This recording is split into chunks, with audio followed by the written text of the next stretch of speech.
You are the brand new owner of an iPad Air 13-inch and you're looking for a keyboard for your iPad Air that doesn't break the bank. You don't want to spend $350 on the Magic Keyboard because that is a lot of money and I honestly cannot blame you. Well, in today's video, we're going to look at the brand new Logitech Combo Touch that's designed for the iPad Air 13 to find out whether it is worth the money of $229 or if you should really just splurge and get the Magic Keyboard. Let's get started. Now today's video is broken out into different sections. First we're going to do is we're going to unbox the Combo Touch. We'll talk about key features in that keyboard, key features. We'll do a comparison against this, and then ultimately what we'll do is a recommendation based on some personas that I have for you. Now this is the first time I'm seeing this Combo Touch. It is brand new for the 13-inch. It's different than last year's iPad Pro because of design changes of the way the iPad Air looks. But this is actually gonna be the first time we're looking at it here. And holy cow, is this trackpad gigantic. I mean, look. It's huge. We're gonna get exact measurements on it, but this is gigantic and it does sound different than it did last year on the Combo Touch. So this is a giant trackpad. So this is definitely made for the iPad Air. You can see it has the single cutout for the camera. The inside, we got the pogo pins here, which we'll use to connect to your iPad. A cutout here for your touch, or for the Touch ID button. The cutout for the Apple Pencil. So this is pretty much standard. And then here, this is just an advertisement for the Logitech Crayon. And so before we seat our iPad Air, here are the keyboard pins, which are gonna connect to here. Now I purchased blue. This is a great color. I like it a lot. And it's very easy to insert your iPad, like a polycarbonate shell. Here on the back, it's the same material, but it's a little bit softer of a material. This here, if you look, there's a ridge around the edge of this. This is the same material that's being used on the back. Here, this might be just like a harder plastic. There's a little bit of fingerprints. You've got that famous kickstand that the Combo Touch is known for, which is a feature a lot of people like. If I'm looking at this trackpad is gigantic. Now, what used to be a unique feature about the Combo Touch is it has a full row of function keys across the very top, which was unique to the Combo Touch last year. They didn't have it on the Magic Keyboard, but now the Magic Keyboard has adopted the same design styling. Now let's take a look at what those keys are. First is gonna give you the app switcher. Then you have iPad brightness, keyboard brightness, you have the assistant button, then you have the media control keys, volume control keys, and then one touch sleep wake, which is a nice touch function row keys. They just make using the iPad very easy.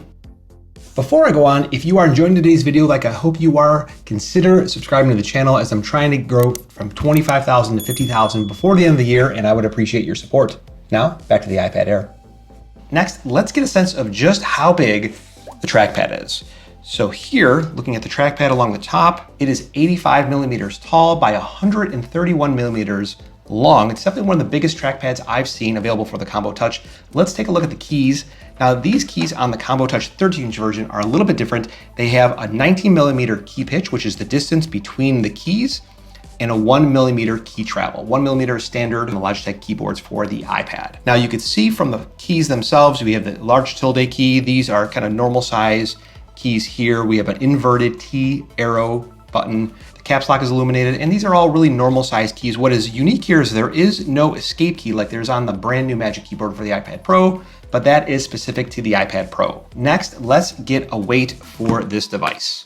Now this is a kitchen scale. There's gonna be some margin of error here, but we have all in the iPad plus the keyboard plus the back housing, 1,311 grams, or 2 pounds, 14 ounces. We have the keyboard itself weighing 13.75 ounces. The back housing weighs 10.65 ounces, and together this should be about 24, almost 24 and a half ounces altogether. So the keyboard with the back housing and the iPad is at 46.2 or 46 and a quarter ounces, or 1,312 grams. So it's definitely not light, but it's much lighter than it should be because of the fabric change. On the 12.9-inch iPad Pro version from last year, it was more fabric. It had twill on it, which made it a little bit heavier. It weighs almost 50 ounces, if my memory is serving me correctly. Let's take a look at the Magic Keyboard and just get a basis of comparison. Now the Magic Keyboard by itself is 25.75 ounces. So it's a little bit heavier than the Logitech Combo Touch. But we'll see some of the key features here in just a moment and how it differs and whether or not it's gonna be worth the money. So I've set up the Magic Keyboard for the 13-inch iPad Air, as well as a Logitech Combo Touch, and I just wanna show you the differences in the trackpad because I think you will be sorely surprised. Here on the left is gonna be the Magic Keyboard for $350, and here on the right is gonna be Combo Touch for the iPad Air 13-inch. Now, I don't know about you, but just kind of perceiving like this here, there's quite a big difference between the size of the trackpad. Like this is you and this is the guy that she told you not to worry about. There's a huge difference. You can see that the trackpad is obviously much larger. There's a much larger palm rest. Here, these keys look to be about the same size. If they're any different, they're like millimeters different. Here you have the function keys. Both trackpads support tap to click. There's both inverted T-shaped arrow keys. So there is going to be I would say a big difference only on where you're putting your wrists. Like here, if you were using the Magic Keyboard, you'd have to place your wrists here. This is just a smaller area versus here. It's much more, I would say, much more expansive. And when you look at the two, but maybe that doesn't tell the whole story. Let's look at the Magic Keyboard and get an overall weight for this. If we recall, the Logitech Combo Touch with the iPad Air 13-inch weighed 46.25 ounces. Now let's take a look at what the Magic Keyboard weighs. We're coming in at 47.6 ounces. So it's not tremendously heavier, but when you add that up, you have the weight, you have the lack of function keys, you have the smaller trackpad, you have the lack of protection. It does start to question, why would you pay $350 for the Magic Keyboard? Well, that answer is pretty simple. The Magic Keyboard offers the easiest or the best kind of no fuss typing experience. You pull your iPad out, you put it in very simply, there's no fussing with it. Here on the Logitech Combo Touch, if you want to use it, if you want to take it out of the case, it's a little bit of a hindrance. It's not necessarily a pain, but it is something that can be accomplished with maybe minimal effort. Let's talk about some features that separate the Logitech Combo Touch from the Magic Keyboard. Not only do you have a larger wrist rest and a larger trackpad, you have the function row of keys, you have protection all the way around the side of it, you have the ability to detach the keyboard, which is a huge plus if you think about if you want to use your iPad either in a desk setup or maybe while you're at your couch, you don't necessarily have to bring the whole thing with you. Now, what's great about this hinge is that the hinge will extend anywhere between 10 and 60 degrees, really giving you a lot of versatility in the number of viewing angles. So what you could do is that you could lay it down flat if you were going to use it like in artist mode or in easel mode.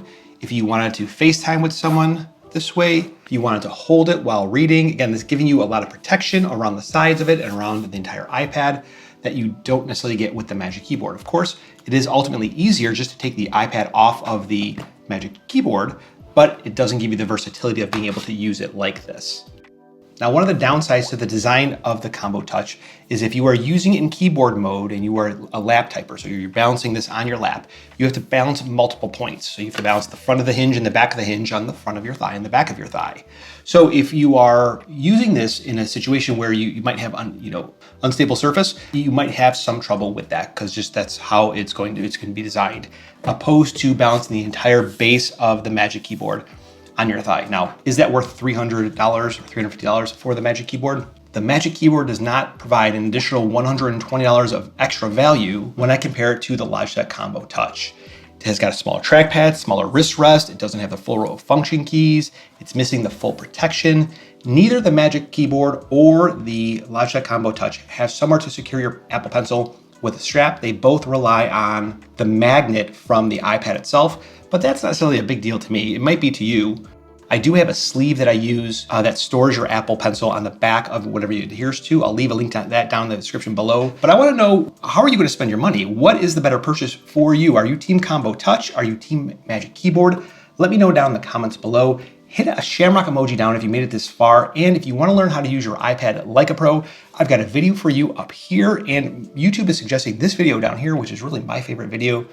Make sure you watch that next. Guys, I hope you are subscribed because I got way more content coming for you. I'll talk to you in the next one.